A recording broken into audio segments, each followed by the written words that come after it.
Hello there, and welcome to another long, slow journey through the forgotten corners of history, where nothing exciting happens and no one is in a rush.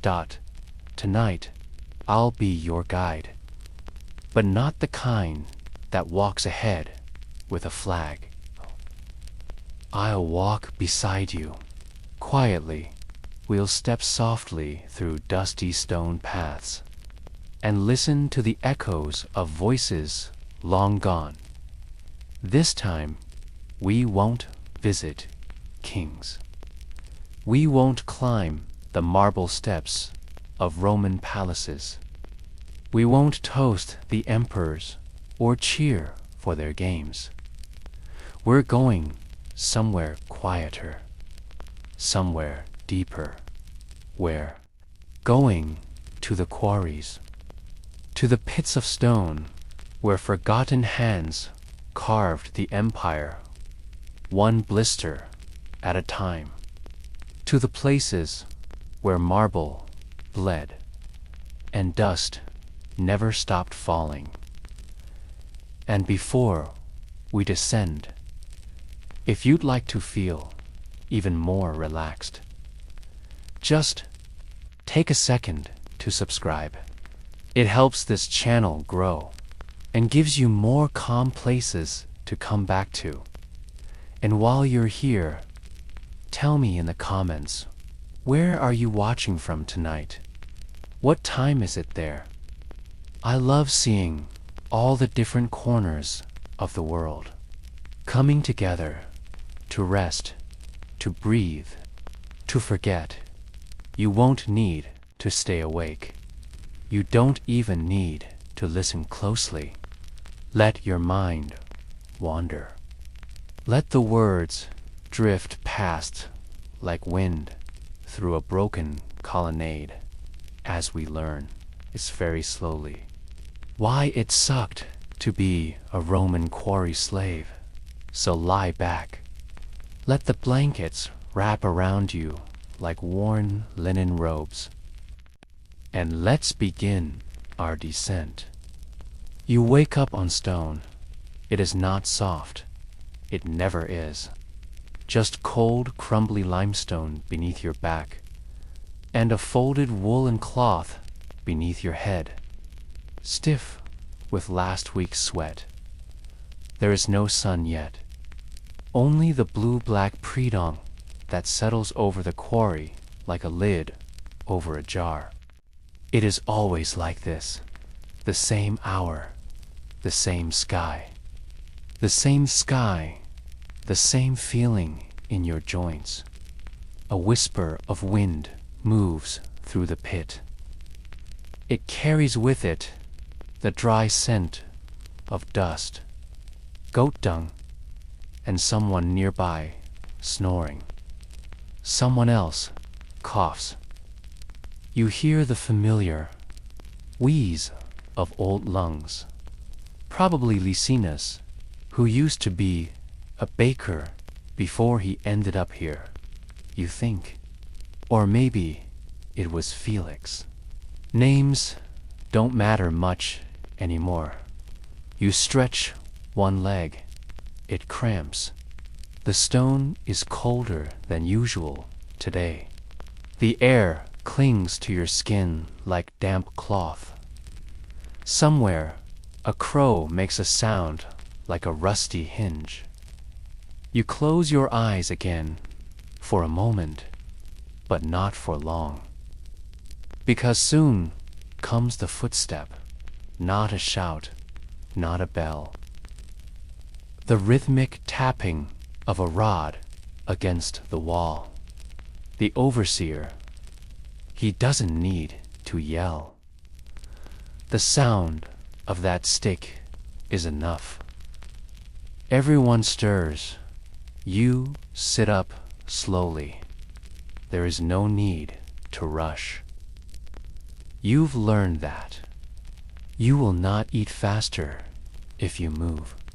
Faster, you will not leave the quarry. You will not shorten the day. The quarry does not care about your speed, so you move slowly.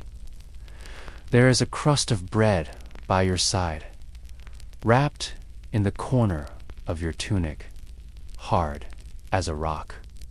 You gnaw it anyway.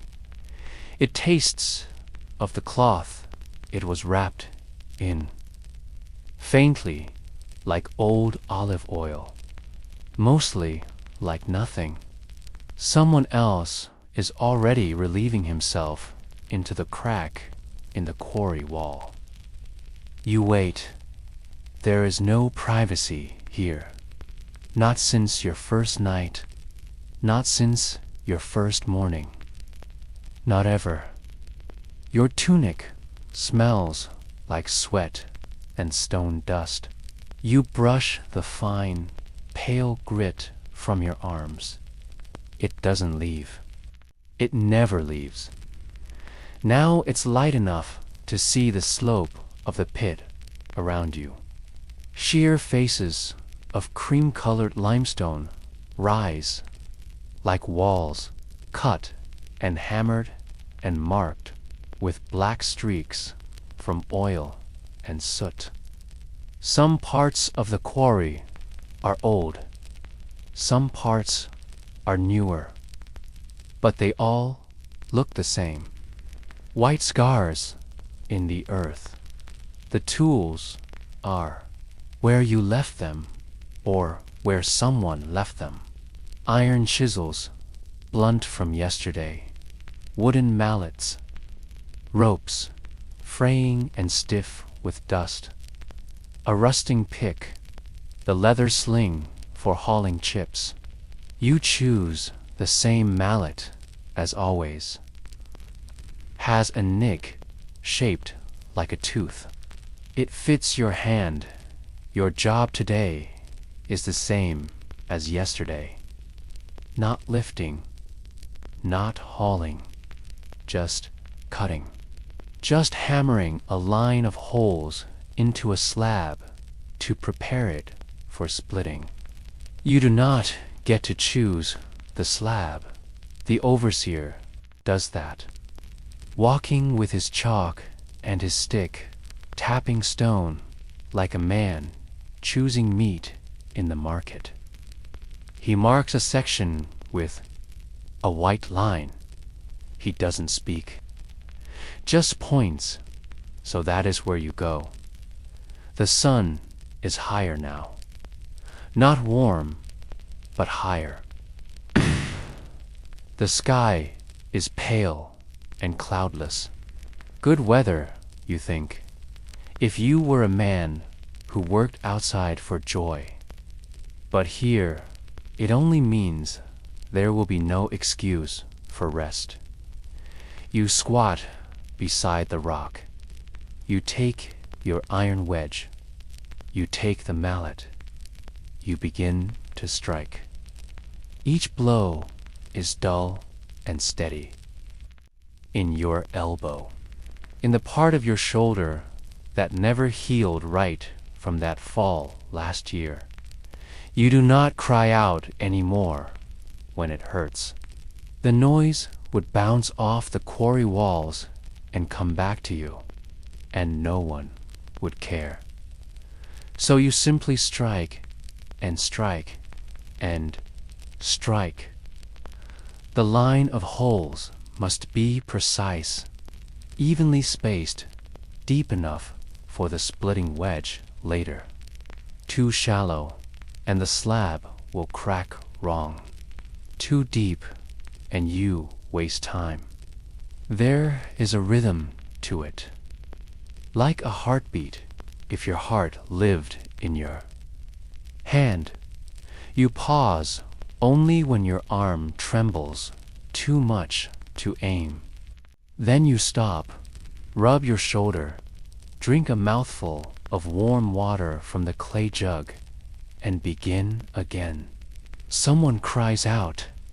A slip, maybe. A falling chisel. A cut. But you do not look, because that would mean standing, twisting, noticing the pain in your back, and because looking means caring, and caring takes energy. You return to your rhythm. A thin line of sweat forms at the base of your neck. It rolls down between your shoulder blades and gathers at your belt. You lose track of time. That is normal. Time here is measured in blisters, not hours. You only know it is almost midday when the light hits the back wall of the quarry and your shadow stretches long beside the stone. The overseer gives no signal, but the men around you begin to slow. So you do too. You put the tools down carefully, because if you drop one, it might chip, and then someone will blame you. You stand. The sky is bright now. Your eyes squint against it. You wipe your hands on your tunic. The dust leaves gray smears. You reach for the other half of the bread. It's just as hard. You break it against your knee. Then you chew. You do not sit. There is nowhere clean to sit. You lean against the stone. You hear the others, some whispering, some cursing. One man humming a tune that might be from the coast or from the hills. It doesn't matter. The mallet still rests where you left it, the wedge, too. You will pick them up again in a few minutes. The stone is not done. The line is not finished. And the sun is still high. You don't know how long your break lasted. Maybe 10 minutes, maybe less.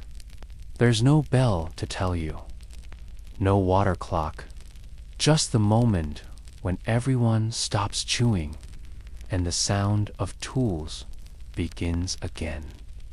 So, you begin again. You pick up the mallet. You check the wedge for any cracks. It is still good. Still cold. Still shaped to your grip like it knows your hand. You squat again. Same posture. Same ache in your knees. You keep your back straight for a few strokes, then forget, then slouch. It doesn't matter. There's no one here to scold you for that. Only to scold you if you're slow dot, and so you work.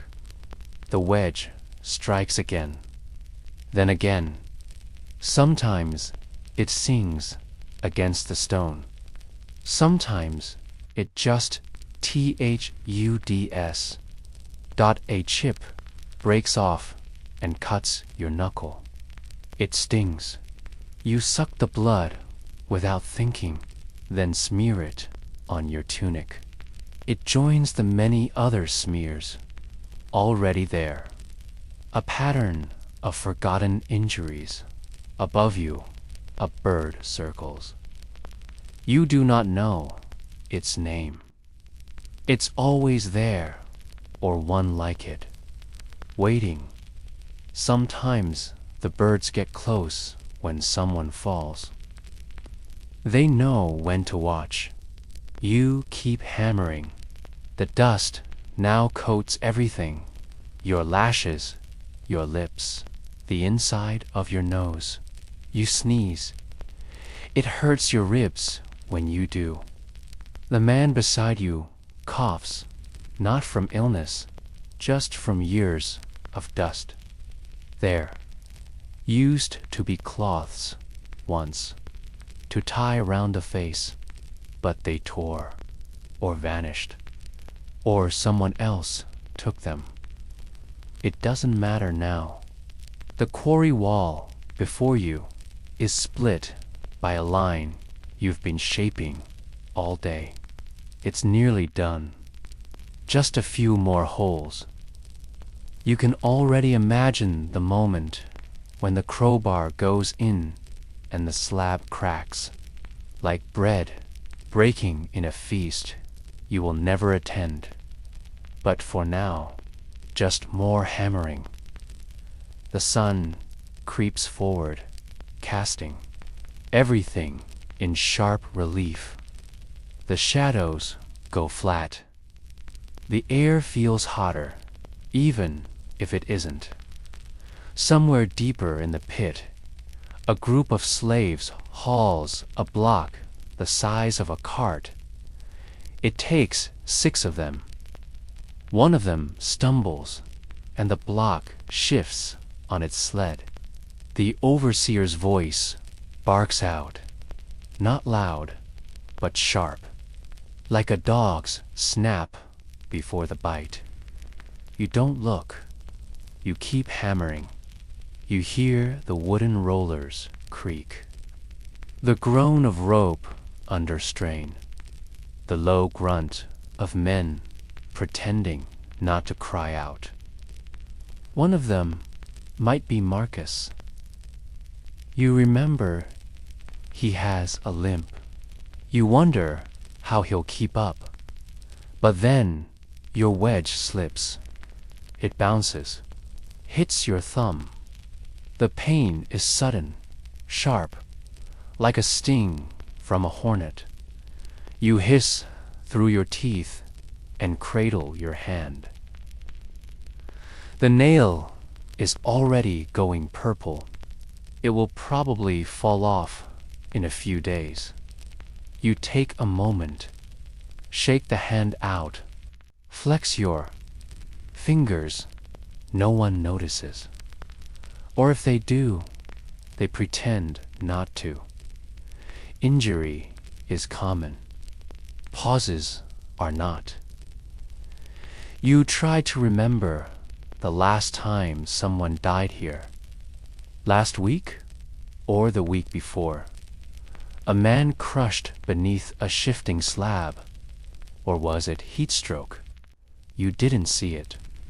You only saw the empty place where he used to sleep. You resume work. The wedge finds the hole again. You tap lightly now, slower. The throbbing in your thumb is dull and angry. The overseer passes near you. You tense, though your hands do not stop. He doesn't speak, just stops, watches. You can feel his eyes on the back of your neck. You make your strokes a little sharper, a little faster. He moves on. You release the breath you didn't know you were holding. It's always like that.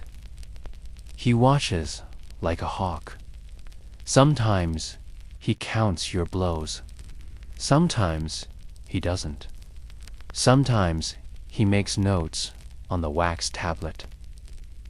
He just looks and moves on, but you never know what he's thinking, and you never ask. You once saw him beat a man with a vine staff for spitting on the stone. Not because it damaged anything, just because it was careless, disrespectful, he said. To the marble, not to the man. You wonder if he knows your name. You doubt it now. The line of holes is done. You call over another man, Flavus, with the long arms, and together you prepare the crowbars. This part is dangerous. The stone can snap wrong. It can leap. It can crush toes or legs or heads. You've seen it all, but it has to be done. Flavus wedges the bar into the crack. You take the second one. Together, you count 1, 2, and you push. There's resistance. The stone doesn't want to move. You push harder than a crack. A sound like a tree breaking in winter. A slow, deep, ancient groan. Then silence. Then slab begins to shift. It peels away from the face like bark from a trunk and lands with a soft thud onto a bed of straw, laid out hours before it's good stone, unblemished, smooth-faced. Someone will make a statue of a god from this one. Perhaps, or a bath, or a floor in a senator's home. But you won't see it. You'll just cut another. You nod to Flavis. He grins. You don't. Your thumb still aches. Someone whistles from the other side. Another slab is ready. You walk slowly, tools in hand, and the sun begins to fall. Asterisk, the light no longer glares. It drips, golden and soft, down the quarry walls, turning dust into fire, and shadows into long black scars. It's the only beautiful time of day. But no one says that out loud. You keep working. Now you're hauling chips into the waste heap, broken pieces, irregular cuts, stones not good enough for a carving. You fill a sling, loop it over your back, walk the same path as everyone else, past the shattered remains of old blocks, past the spot where a pulley once collapsed and crushed to men, past the shrine. Ah, yes, the shrine. Just a crack in the rock wall. Really, someone wedged a little statue in there, a worn terracotta Mercury with no nose. There are coin offerings, old and green with rust, bits of bread, a feather, a sprig of dried laurel. Someone scratched a prayer beside it in poor Latin. Let my son live. I will serve 10 more years. You wonder if the son lived. You wonder if the man still serves. You dump the chips. Dust clouds rise. You turn your face. The air smells of copper, like blood and iron. Your nose is too clogged to care. The work is almost done. You return, slower this time. Legs heavy. Your stomach is empty again, though it's only been hours since that dry crust. You think of olives, of fish, of honeyed dates. You once tasted honey a long time ago, before the quarry, before the sale, before your name changed. You don't remember what your real name was anymore.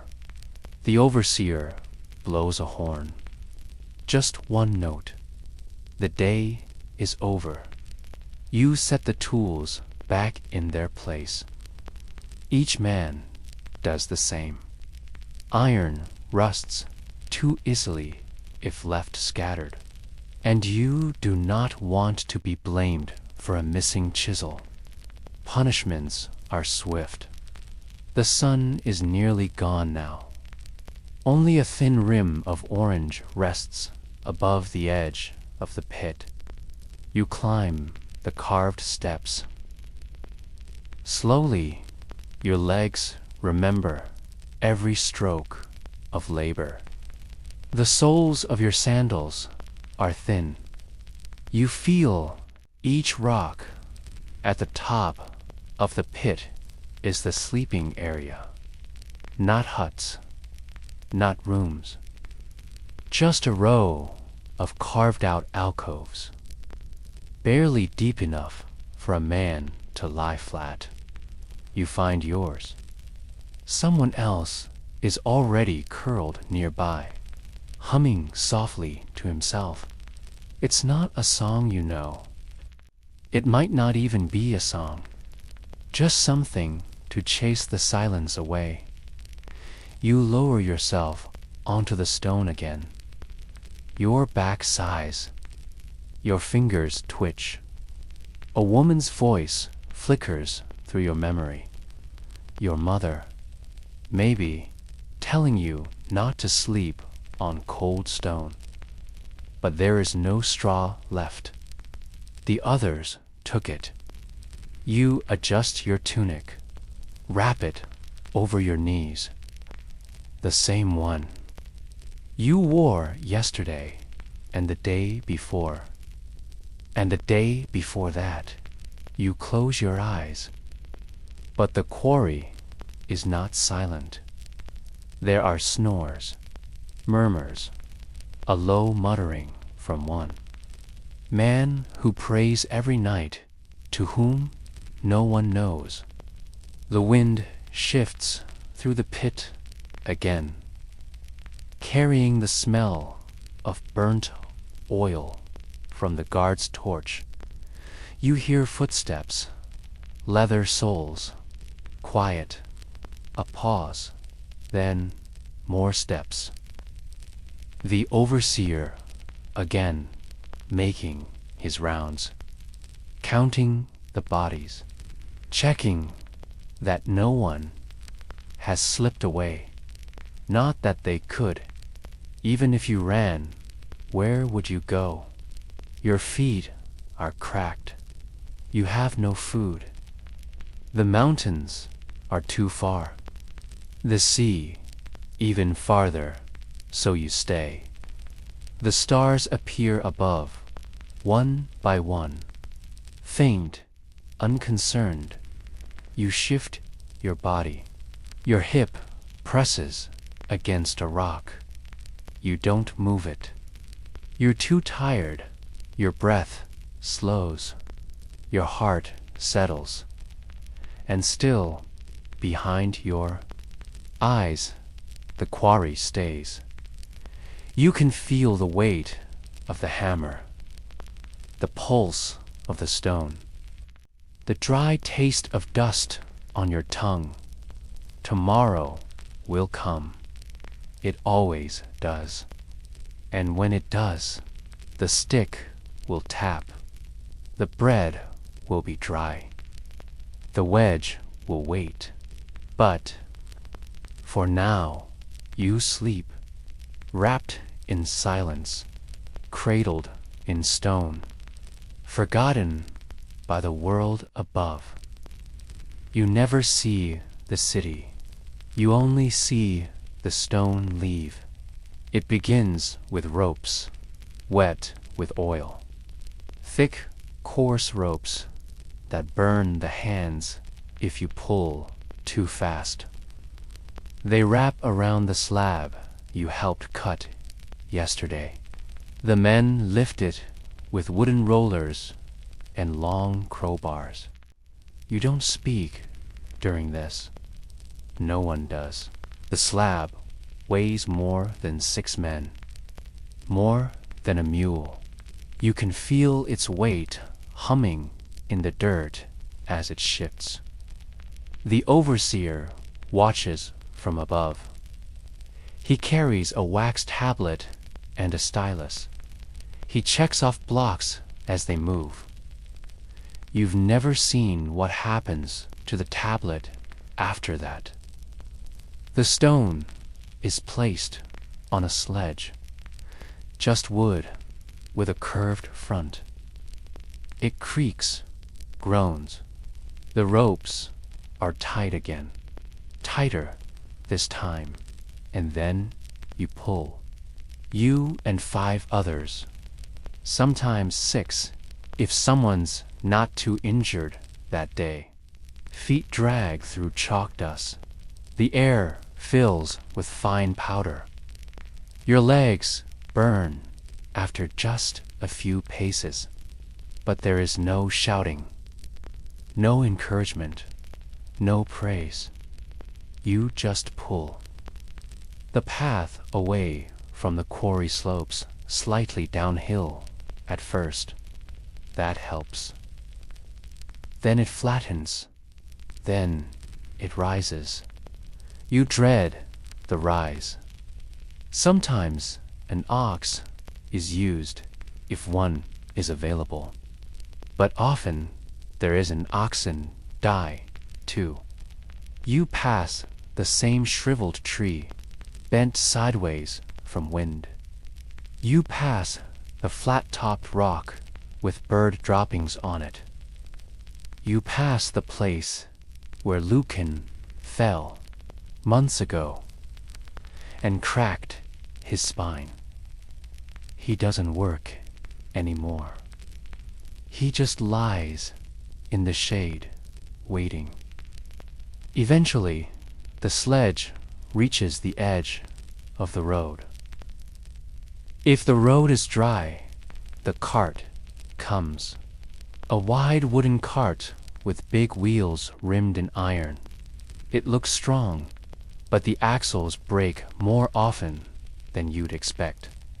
Then someone gets blamed. You don't load the stone.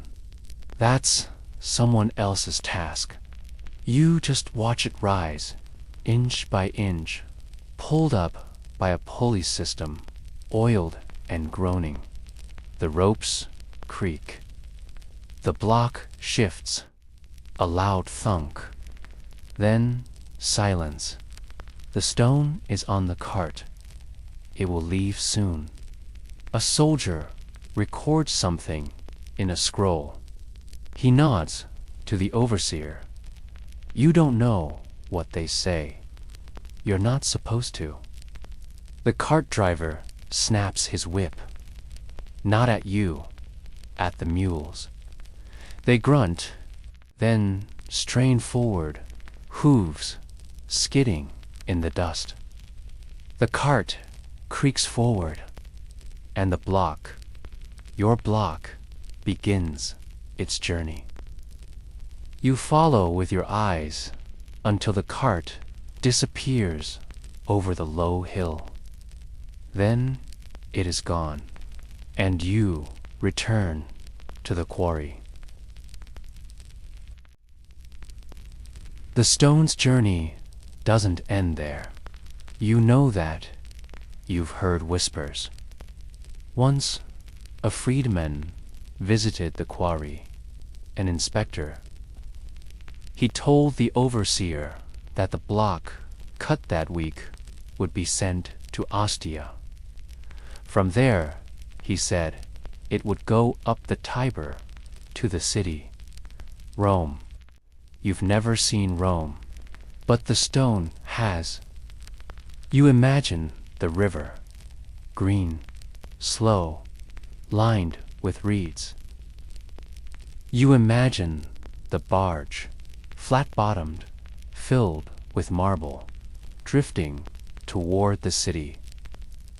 You imagine the banks of the Tiber crowded with men, shouting, pointing, lifting the slabs from the boat with pulleys and ropes.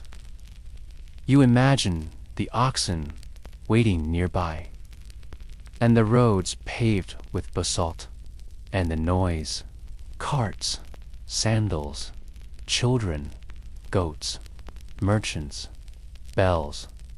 But you don't see it. You only imagine. You imagine the slab being taken into the forum. You imagine it being polished, slowly, lovingly, by hands cleaner than yours. You imagine it standing upright at last in the shadow of a column or a temple, perfect, smooth, gleaming in the Roman sun. You imagine senators walking past it. You imagine them nodding. They do not think of you. They do not think of the quarry, of the blisters, of the cracked thumbs, of the dry bread, of the blood on the rope, of the dust in your lungs. They see only the marble, white, silent, eternal. They see only the glory. And the stone does not speak. It does not tell them about the man who cracked his ribs hauling it uphill, or the boy who lost a finger guiding it onto the sledge, or the woman, a slave's wife, who used to wash dust-caked tunics in silence by the Quarry pool. It tells no one that you existed. You wonder what the marble becomes. Some of it, they say, becomes columns.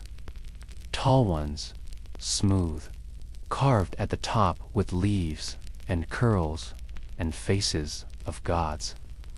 You've seen the drawings, scratched on broken tiles by a literate slave once. A Corinthian capital, wide as a man's arms, holding up a ceiling you will never see. Some of it becomes floors, polished to a mirror, tiled in red, green, black, and white. Mosaics, they whisper. Little stones pressed into lime mortars, shaped into dolphins, wrestlers, wine cups, gods. You've never seen a dolphin, but your stone might become one. Some slabs are used for temples. That's what they say. Huge temples where only a few are allowed to enter. Priests, senators, the emperor's men.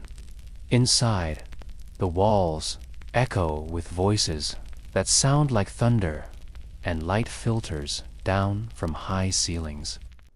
You imagine your block standing among others, cut smooth, polished, bright, laid flat with 1,000 others, forming the floor where gods walk in sandals. Some stone becomes statues. Not often, only the finest. A statue takes months to carve. First rough cuts with iron, then finer strokes. Then maybe painted or gilded. Maybe someone will carve a Jupiter out of your quarry's finest slab, or a Venus reclining, holding a mirror. You think of that sometimes. Your hands, your labor, your sweat, turned into the shoulder of a god. You laugh quietly, only a little, only once, then you stop, because your hand still aches from hammering, and your thumb still hasn't healed, and there's dust in your lungs again. Sometimes a cart returns to the quarry, not to collect, but to deliver broken tools, a new whip, sometimes a note. One time it brought a man, a sculptor from Rome, not a slave, a contractor. He walked with his hands behind his back. He wore rings. He examined the stone with a frown and muttered in Greek. He said something about veining, about grain, about faults. He rejected 3 slabs. You remember that. The overseer was angry. Someone got blamed. Someone always gets blamed. That same sculptor told the overseer that one of the rejected slabs would still be useful, not for a temple, for a latrine. You remember that word. Latrina, public toilets in the city, he said. Dozens of them. Long benches of marble with holes all lined up. To imagine that too. Your slab, cut by hand, hauled for hours, smoothed at the corners. Now, sitting beneath someone's rear end. You didn't laugh that time. You didn't say anything. Just returned to the quarry, to the dust, to the wedge, to the line in the rock. There's a man, you know. His name is Gaius. He used to work in the port, loading grain. Then his leg was crushed, and he ended up here. He's missing 2 fingers, talks very little. But once, on a cold night, when the wind howled across the quarry and no one could sleep, he spoke. He said he once saw Rome before the injury. He described the marble baths, huge, echoing, warm. He described statues taller than trees. He described domes and markets and fountains that spouted clean water into wide stone bowls. You closed your eyes while he spoke. You saw it for just a moment. Then you opened your eyes and saw the quarry wall, cracked, colorless, silent. Gaius said something else that night. He said, "Stone lasts longer than we do." You believe that? You've touched the stones with your own hands, watched them pulled from the earth, felt the weight of a slab born before sunrise and still solid at dusk. You've seen men buried in the same dust they cut, and the stone remains. You wonder who will walk on it, who will touch it, who will lean on it while telling jokes, or whispering secrets, or praying to Jupiter. Someone will, but they will not think of you. They will not picture the dust behind your teeth, or the callus on your palm where the chisel handle split once, or the purple bruise that bloomed on your shoulder when the block rolled the wrong way. They will not know your name. If they pass your stone in the temple, they will speak of the gods. If they walk across your stone in the bathhouse, they will talk of gossip, lovers, politics. If they sit upon it beneath a statue of Mars or Minerva, they might admire the sculptor's hand, the fine lines, the drapery, the skill. They will not imagine you hammering in the heat, or limping from the pit at dusk, or spitting blood because the dust never leaves your lungs. They will touch your stone with clean fingers, and their skin will never bleed for it. You once dreamed of seeing the city before the quarry. You imagined yourself walking through the gates of Rome, wearing a clean tunic, carrying something on your back. A letter, a tool, a coin. You imagined buying olives from a stall, hearing Latin spoken with music in the vowels. You imagined staring up at the statues. You imagined the Colosseum, though you didn't know its name yet. Only that there was an arena, and that crowds screamed as men fought for honor, or bread, or survival. You imagined being someone in the crowd, but you never got there. You were sold before that, to a man who didn't speak your language, then passed on, then branded, then brought here. Now you see the city only in your mind, sometimes in the shine of the stone before it's hauled away. You imagine a senator stepping from his litter and pausing by your marble slab. He runs his hand over it. He says something like, "Superb grain, fine Corinthian cut." He smiles and walks on. You've seen sketches of senators on old pots, on bits of wall plaster, on broken tablets used for practice writing. Always the same. Tall, noble faces, flat sandals, white robes with purple bands. You wonder what they do all day. You wonder if they ever look down and think of the men who carved the roads they walk, the men who split the stone beneath their villas, the ones who sleep on rubble.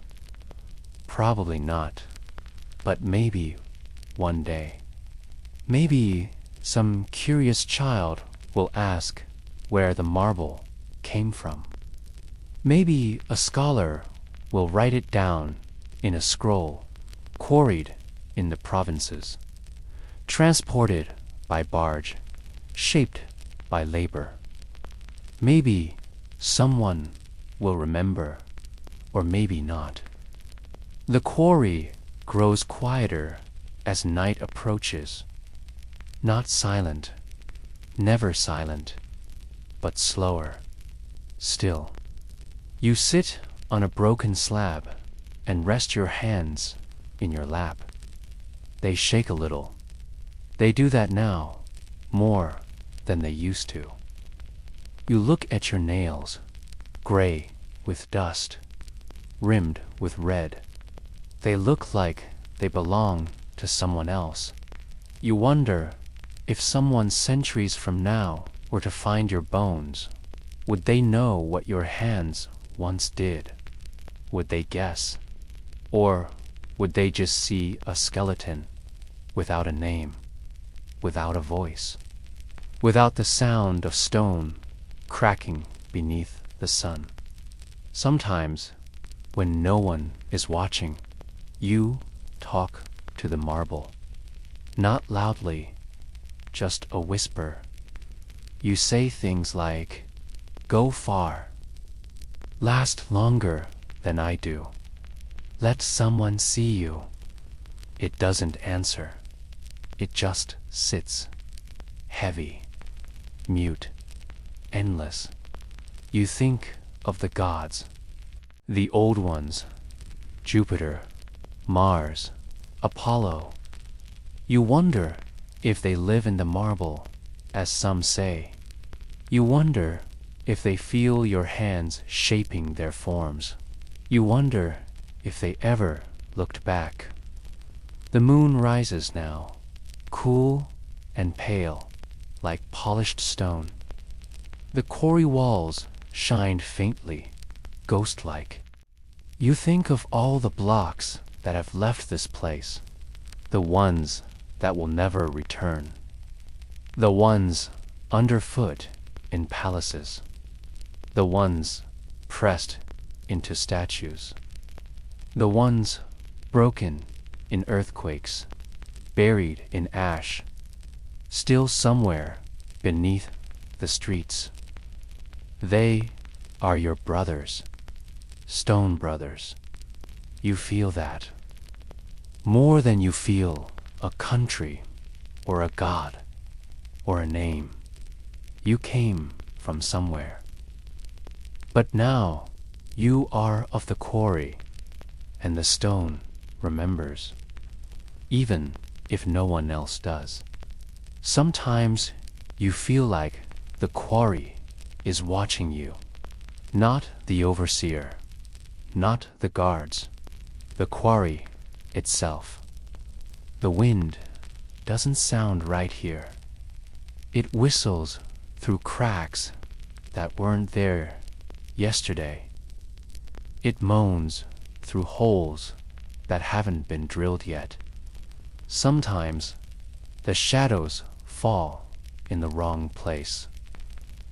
Even when the sun is high, you've never spoken this aloud, but others have hinted. Old Gaius says never to whistle near the south wall. He says a man once did, and the wall caved in the next day. He says the quarry doesn't like to be mocked. You don't believe in omens. Not always, but you believe in stone, and stone remembers. There is a shrine near the edge of the pit, carved into the rock by someone long gone. It isn't official. No priest maintains it.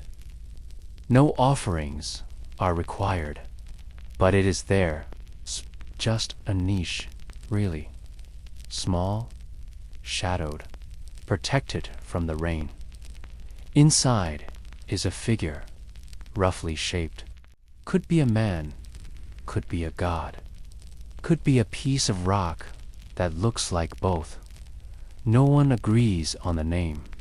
Some call it Pluto, god of the underworld. Others say it's Sylvanus, guardian of woods and boundaries. One man insists it's an ancestor spirit from before Rome, from before anything. Whoever it is, they're always watching. You leave things there sometimes, not much. A chipped tooth, a coin with no face, a piece of bread, not because you expect miracles, but because the quarry takes so much. You feel it's polite to give something back. You've seen strange things, too. Not just cracks and wind, but bones, animal bones, bird bones. Sometimes bones that look too clean, too carefully placed. Once you saw a row of 7 stones stacked like a child had left them there, perfectly balanced. No one admitted to making them. The next morning, they were gone, scattered like they'd never been touched. Another time, you found a carved charm, a bit of ivory scratched with lines and dots, wrapped in twine. The overseer tossed it away. He said it was junk, but his voice was tighter than usual. That same week, a slab cracked in half during transit. At night, it feels different. The quarry isn't just a hole in the earth anymore. It becomes a mouth, a wide yawning silence with stone teeth. You lie near it, trying to sleep, trying to ignore the way the wind sounds like breath. You hear tapping sometimes, not loud, not rhythmic, just once or twice. Someone says it's just a chisel dropped in the dark, but it's too far from where the men sleep, too close to the part of the quarry no one uses anymore. There's a story passed between the older slaves. They say when a block is too perfect, too smooth, too white, without a single fault, that it must be cursed. That some blocks come from places where the earth was never meant to be touched, and that the gods do not like their bones disturbed. They say if you cut a cursed slab, it cracks your hammer. If you haul it, it breaks your cart. If you carve it, it crumbles in your hands. You've never seen this yourself. But once you saw a man refuse to work a particular block. He crossed himself 3 times and spat in the dust. The overseer beat him for it, but the block was never used. That night it rained, a rare, heavy rain. The next morning, that block had split clean in 2. No one spoke of it. They just hauled the pieces away like normal. You do not fear the quarry. Not like a child fears the dark. You respect it, like you would respect a beast that hasn't eaten yet, because the quarry is always hungry. It takes hours, takes blood, takes years from your spine, and sometimes it takes more. And when it does, it doesn't give them back. Sometimes the quarry takes a man whole. One step on loose gravel, one misjudged wedge, one pulley rope pulled too fast. Then he's gone, not buried, not burned, not honored, just crushed, folded into the earth like meat into bread. You don't stop to mourn. You don't have time. The day continues. The dust rises. The mallet still fits your hand. But later, lying still in your carved sleeping hollow, you think, he's still here. The body is gone, but his sweat, his skin. The quarry keeps these things, like the old gods used to keep wine spilled on the ground. The older men tell stories of places even older than this. Not Roman, not Greek, older. They speak of stone circles on high plains, altars worn smooth by knees, faces carved into cliff walls, watching nothing for 1,000 years. They say the earth has been carved and cut for longer than anyone remembers.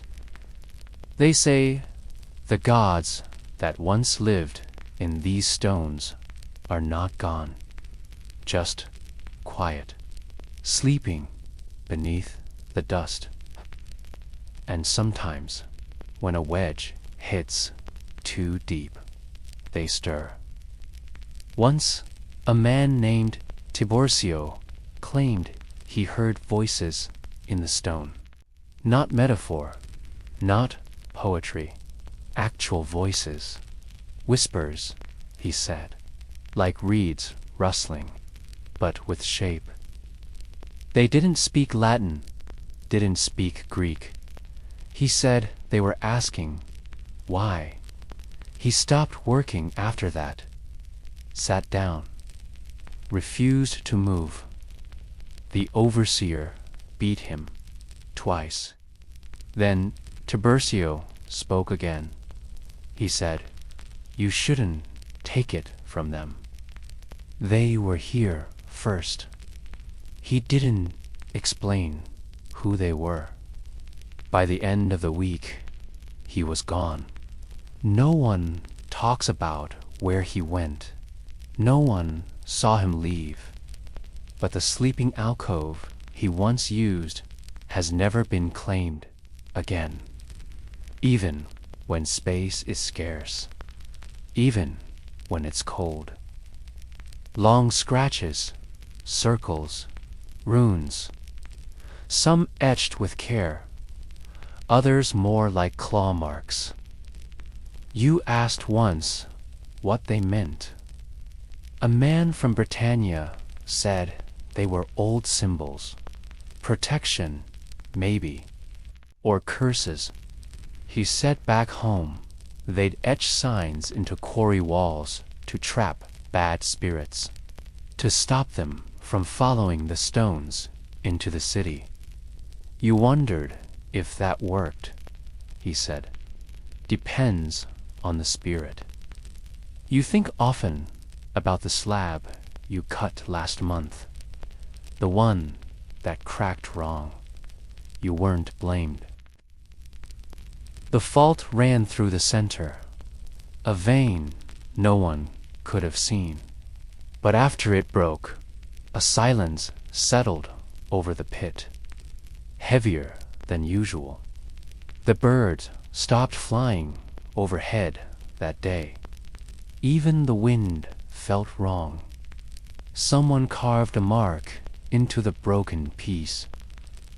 Just a spiral. Then they left it near the shrine. No one touched it after that. Even the overseer ignored it. Still there, now, half buried, gathering moss that shouldn't grow in dust. The sky above the quarry is the same every day, flat, pale, open. But sometimes, when you squint, you imagine shapes.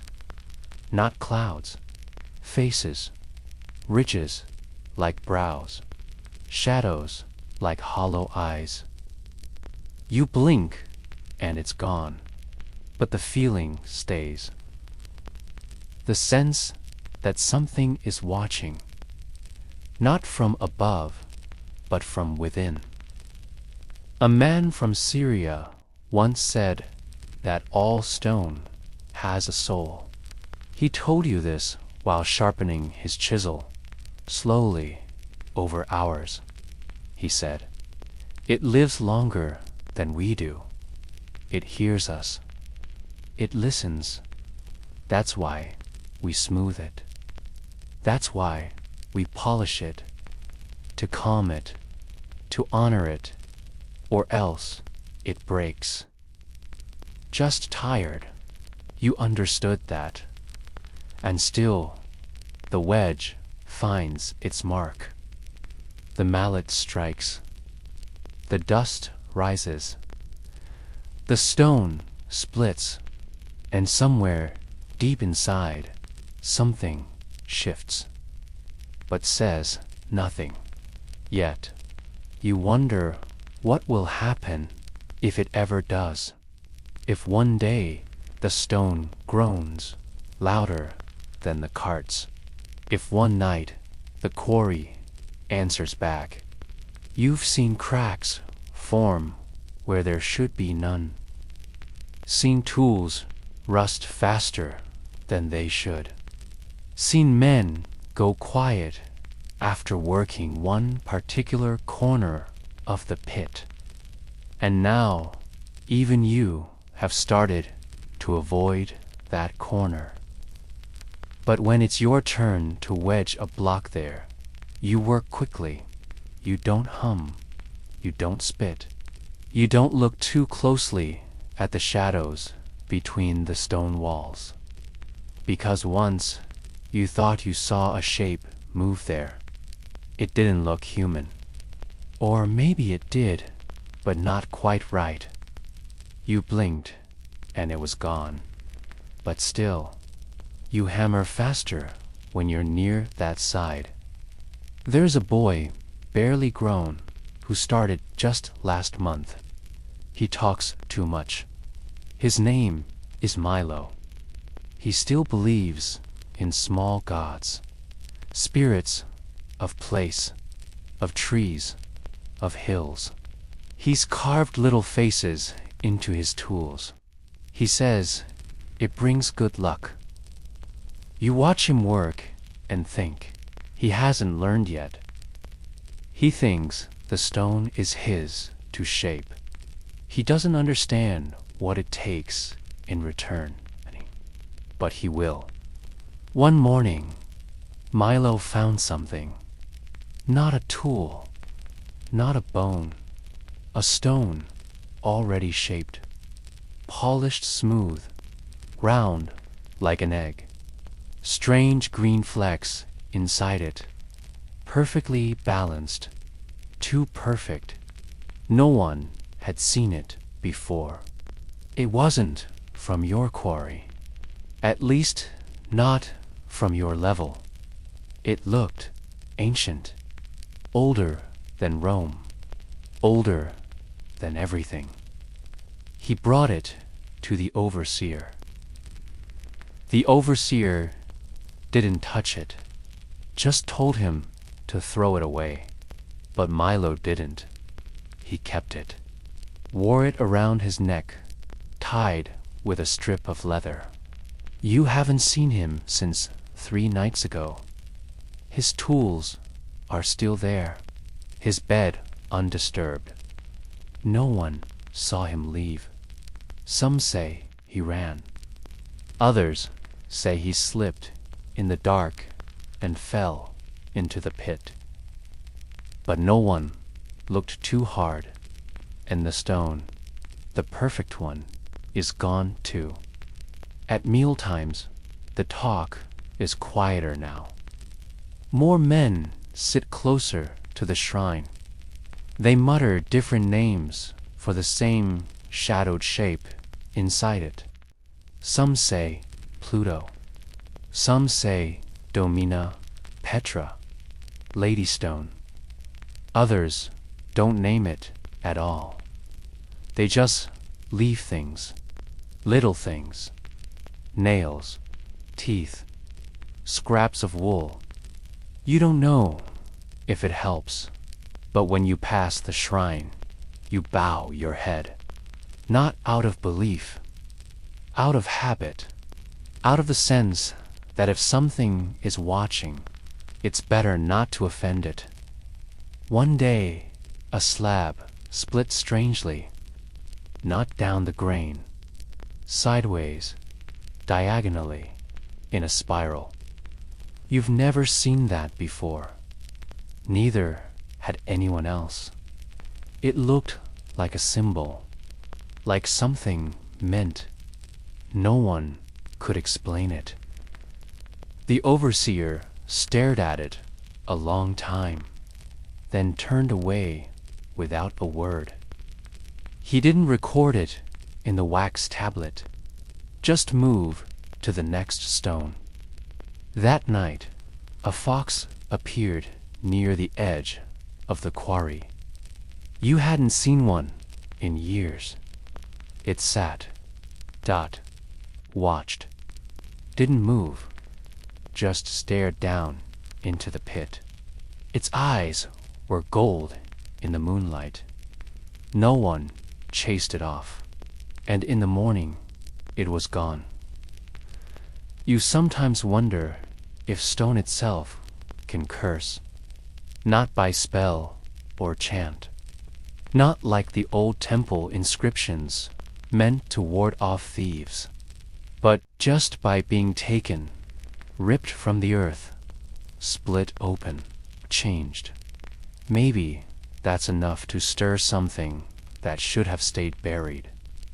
Maybe that's why the perfect blocks crack sometimes, why carts break, why ropes fray, why men vanish. Maybe the stone resents being removed. Maybe it remembers the mountain it once belonged to, and every strike is a trespass. But you still hammer, still drill, still shape, because that is the only way to eat, the only way to live. even if the quarry is swallowing you slowly, even if it's already taken your name, even if the gods in the rock are growing restless, even if the quarry shifts at night in ways it never used to, even if you wake some mornings with stone dust on your face, though you slept far from the walls, you keep going. Because the blocks still need shaping, because the city still wants its marble, because no one above ground remembers who carved what. The slab does not care what you believe. It only waits, cold, silent, unyielding, and so do the things inside it. There are men who leave secret offerings now, not just coins and bread like before. Stranger things, bits of fingernail, locks of hair. One man left his tooth, blood still fresh at the root. No one asks questions. You look away when you pass. One evening, someone marked the shrine with red paint. Where they got the pigment, no one knows. It was in the shape of a circle with a line through it. Some say it's a protective ward. Others say it's a warning. Either way, it wasn't there the next day. Just clean stone, like nothing had ever been drawn. Gaia says he hears breathing now when he sleeps. Not loud, just low, heavy, as if something deep in the quarry exhales once every hour. You laughed when he first said it. But now, sometimes, you wake with your own breath held, listening for the exhale. The pit has its own calendar now, not Roman, not lunar. A rhythm made of cracks and breaks and bruises. A rope snaps. That's one mark. A chisel shatters against a vein. Another mark. A man falls ill and says he dreamed of faces in the rock. That's a third. No one tracks this officially, but everyone feels it. You can tell when it's a bad cycle, when the stone won't split right, when the wedges bend instead of bite, when the birds stop flying overhead. The birds always know. They used to come often. Gulls from the coast, crows, little brown things that chirped and hopped. Now the sky is quiet. You saw one once perched on the rim of the quarry, feathers puffed, watching. Then it flew straight into the stone wall, dropped, didn't move again. No one touched it. They just left it there. The next day, it was gone. Feathers, too, as if it had never been. You don't ask the overseer about these things. He pretends not to notice. He records blocks, not bones. He counts days, not whispers. But even he walks differently now, slower near the edges, careful with his footing, never enters the quarry after sunset. You've noticed. So has everyone else. There's a word the men whisper sometimes now. Infernus, not as in the Roman underworld, but this one. The pit you stand in every day. The deep hole in the earth that echoes when no one speaks. Some say it's alive. That stone, this old, has seen too much, heard too many prayers, felt too many bloodstains, that something lives beneath it now. Not a god, not a ghost. Something older than either. A watcher, a listener. The real owner of the quarry. You've come to believe that the stone listens. Not like a man, not like a god, but like the earth does, slowly, deeply, without forgetting. And every strike of your chisel is a word it records. Every drop of sweat, a sentence. Every life lost here, a name carved into silence. It stores it all, somewhere inside. And maybe one day, when no more blocks are cut, when the quarry is abandoned, when the empire that feeds on your labor crumbles into dust, maybe the stone will speak. Maybe it will finally answer back. And no one will understand the language it uses, because the only ones who could are buried in the dust beneath its feet. There is no ceremony when a quarry dies. No priest arrives. No trumpet sounds. No one burns incense for the last slab. The workers do not even know it's the end. Not at first. The day begins like any other. Dust in the teeth. Wedges tapping. The ropes are more frayed than usual. The air feels stiller. Even the cracks in the quarry wall seem to have paused, waiting. You swing your hammer. The wedge holds. But the sound doesn't echo the way it used to. It's as if the pit is no longer listening. The end of a quarry begins quietly. Not with a bang, not with a collapse, but with absence. First, the tools come late. Then the overseer stops shouting as much. Then the cart fails to return. At first, no one notices. They're too busy counting blisters, watching for falling stone, measuring how much breath they can take before coughing. But eventually, someone asks, "When's the next shipment?" And the overseer doesn't answer. He looks at the sky instead, like it might tell him something. It doesn't. One day, the barge doesn't come. You stand by the ridge, waiting.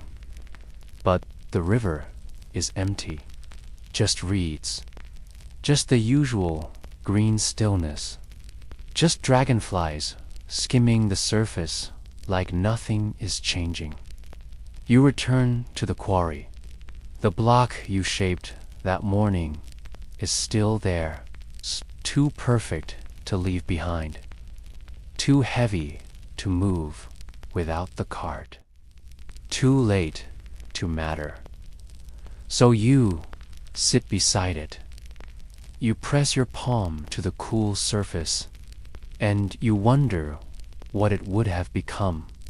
Some men are sent away, not with pay, not with thanks, just dismissed.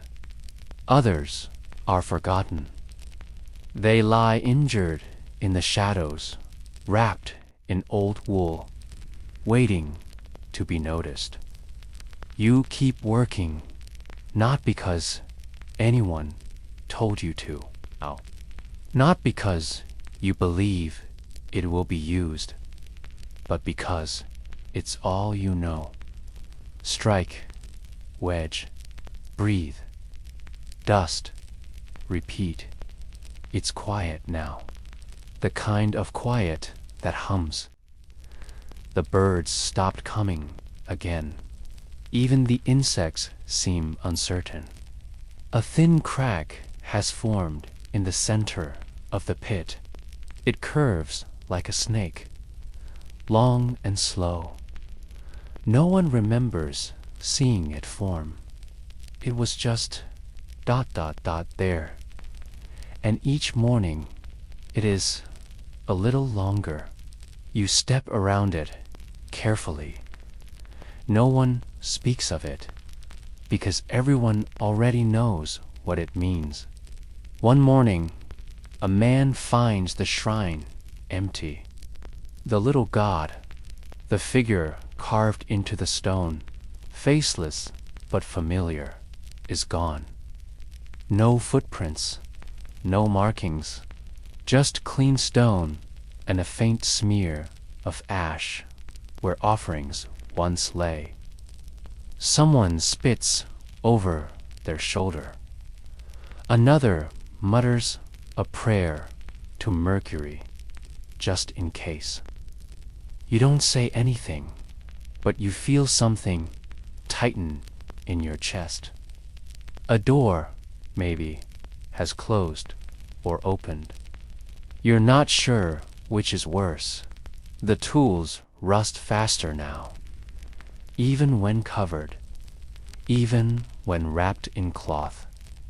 The chisels dull faster. The ropes snap more often. No one sharpens blades anymore. They just leave them where they fall. The crack in the quarry floor is wide enough now to fit your arm. You dropped a pebble in it once. You never heard it hit the bottom. Some nights, men say they hear carts rolling, but no one is hauling stone. No one is moving blocks. No one is even working after dark anymore. Still, they say they hear wheels, ropes, the scrape of slab on wood. You listen, and sometimes you think you hear it too. One by one, the workers vanish. Not all at once, just slowly, quietly. No shouts, no goodbyes. Their beds are found cold in the morning. Their names fade from memory faster than expected. Some say they left for better work. Others say they never existed. But their tools are still here. And sometimes they turn up in new places, arranged strangely, like someone used them overnight. Like someone still works here. Someone the quarry kept. That's what they whisper now, the few who remain, not loudly, not during the day, only in the still hours when the stars are out and the pit seems to breathe again. They say the quarry doesn't let everyone go, that sometimes it takes a man whole, body, memory, name, and folds him into the stone. You won't find a grave, you won't find a footprint, but you might find his chisel, still warm, as if only just set down. Or hear the soft scrape of bare feet on gravel in the dark. Not animal, not wind, just something walking the quarry long after the orders stopped coming. Once you return to your sleeping place to find your blanket folded neatly, carefully, like it had been touched by a careful hand, but you hadn't done it.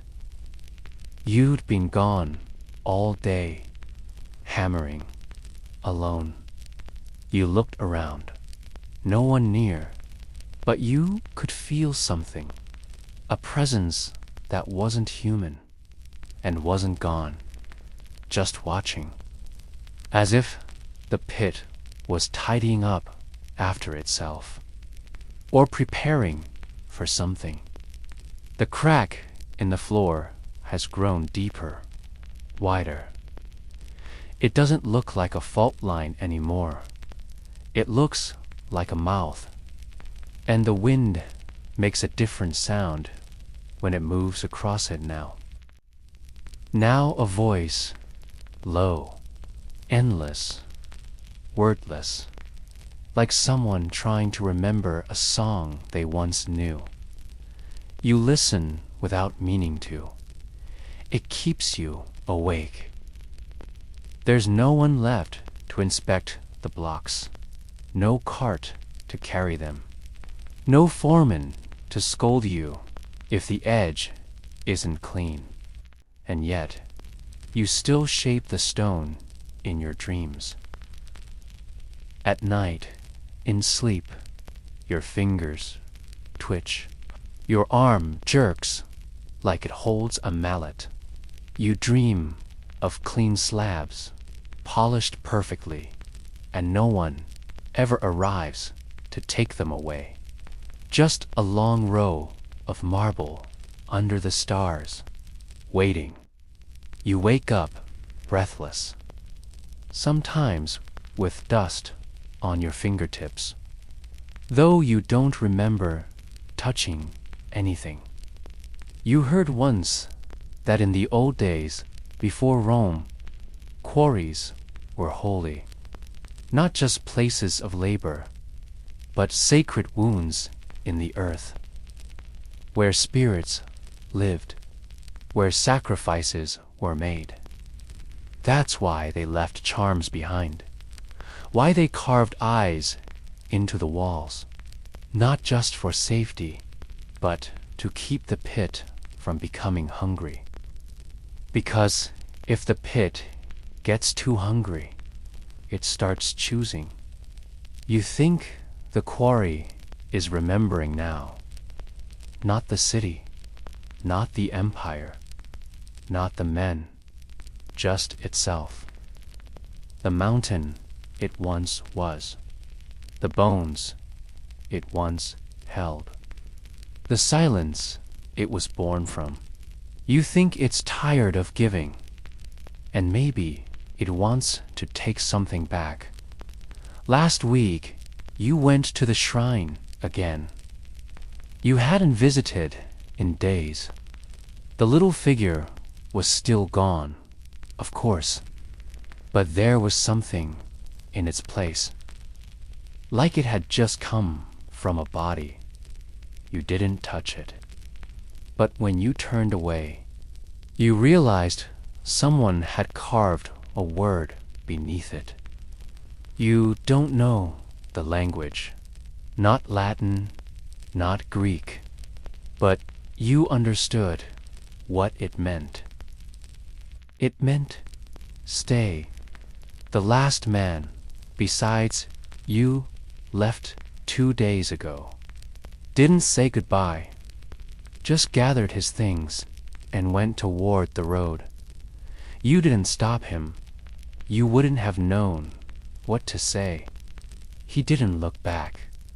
Now, it's only you and the stone, and the wind, and the mouth in the floor that keeps widening. At night, you light a torch and walk the edge, not to check for danger, just to see what the quarry has become. There are shapes in the dust, circles, marks, none made by tools. They were not there before, but now they are carved into the earth itself. Perfect, repeating, spiraling inward. You feel dizzy just looking at them, Jew. You turned back, but the quarry does not turn with you. It stays. It waits. It remembers. You walk the rim now like a priest, not in reverence, but in routine. There is no more work, no more orders, no more overseers or carts or whips. Just you, the stone, and the silence that fills everything else. Some days you speak aloud, softly, not to pray, not to plead, just to leave your voice in the dust. So the quarry knows you're still here. So you won't vanish the way the others did, without a trace, without a sound, without even a single cracked tile in Rome to carry your memory. The last tool you used still sits beside the slab, dull, rusted, but you don't move it. It's not yours anymore. The quarry keeps what it wants. You've come to understand that. One night, you saw a light in the pit, not a torch, not fire. It didn't flicker.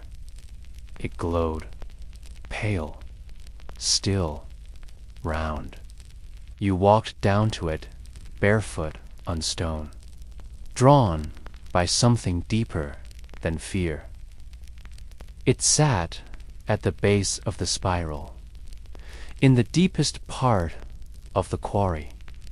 When you reached it, it was gone, but the spiral was still warm, like something had passed through, or like something had just awakened. You didn't tell anyone. There's no one left to tell. The crack, the one that started months ago, has become a chasm now. You can't see the bottom. Even in daylight, it stays black.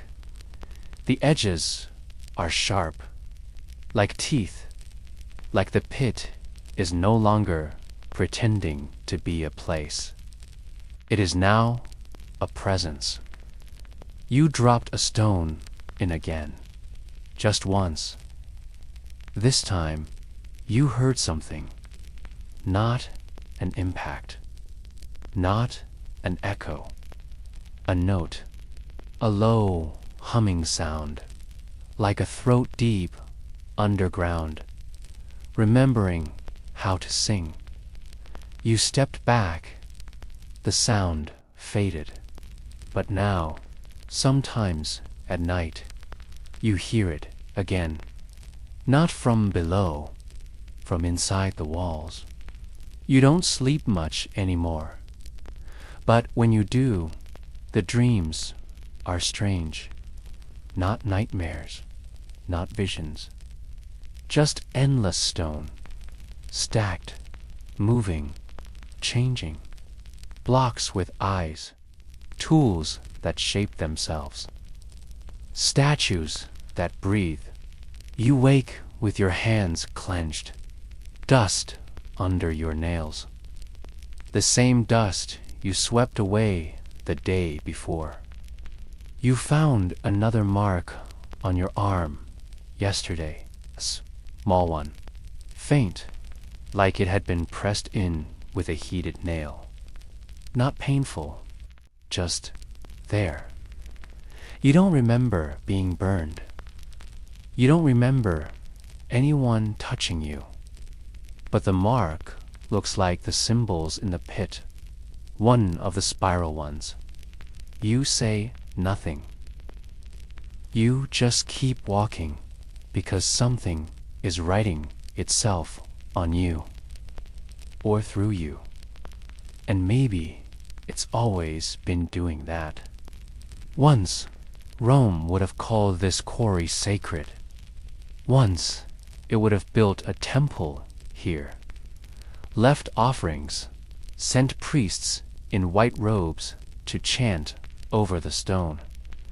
Now it is forgotten, left to dry, to fall, to swallow the men who once shaped it. But not you, not yet. You are the last. And the Quarry knows this. You don't speak Latin anymore when you speak to the stone. You've forgotten it. Or the stone has replaced it with something older.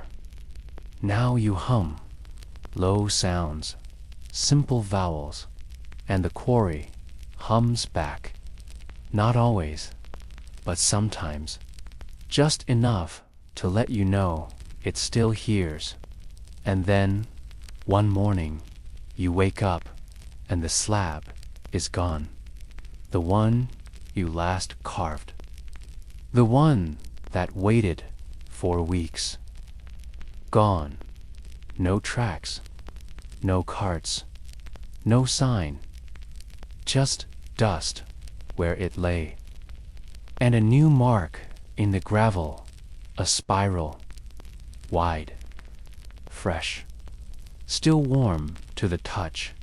You place your hand over it and feel something shift beneath, like breath, like the Quarry is sighing, like it has finally taken what it came for. There are no more footsteps now, no more sounds above, just you and the wind and the voice of the stone. You walk the edge again, one last time. Your feet move without thought.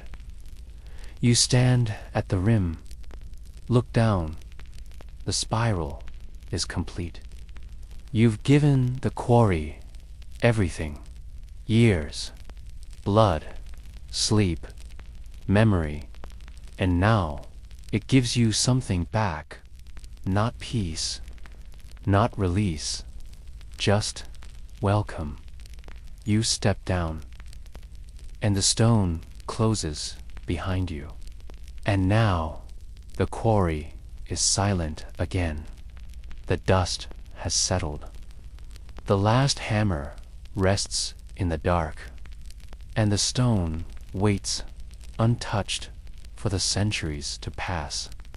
You've walked a long path tonight, through broken backs, forgotten tools, and endless marble blocks. You've seen the gods that live in the cracks, heard the whispers in the slabs, felt the slow collapse of something ancient, something no one else remembered. But now it's time to return to your own quiet place, to your soft bedding, to the peaceful weight of sleep.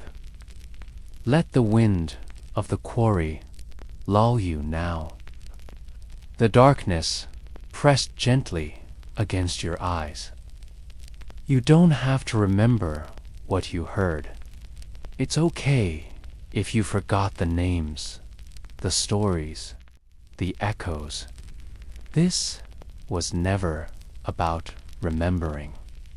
It was about drifting through the dust, through the stone, through the layers of history that no one writes down anymore. So rest now, you've earned it. And if, in your dreams, you hear a low hum, like stone, shifting beneath your feet, don't be afraid. It's just the Quarry saying goodnight.